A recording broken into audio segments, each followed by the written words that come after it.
Following successes in the South, there was still a lack of progress in tackling the de facto racism of the Northern American states. The Watts riots in Los Angeles of 1965, sparked by police violence, exposed deep-seated frustrations. Over 5 days, the unrest resulted in 34 deaths, 1,032 injuries, and $40 million in damages.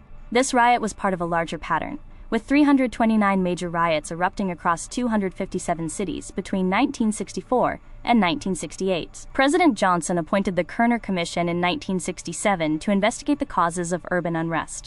The 1968 report identified white racism and police violence as key triggers. It famously warned that the U.S. was moving toward two societies, one black, one white, separate and unequal.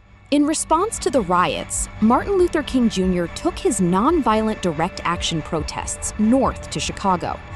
Martin Luther King Jr.'s 1966 Chicago Freedom Movement failed to achieve economic justice and housing desegregation in the North due to the fact that his nonviolent methods were not met with the usual violence faced in the South to gain sympathy or support for Black people. The mayor, Richard Daley, used words, not weapons, leading Northern activists to favor militant approaches.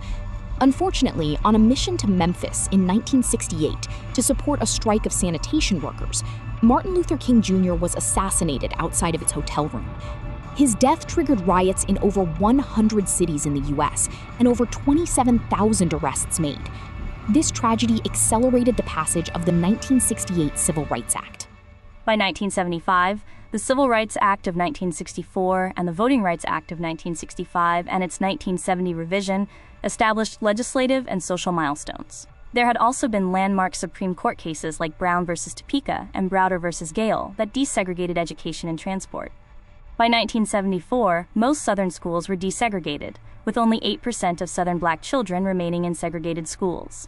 However, economic disparities, housing inequality, and social resistance meant the struggle was far from over.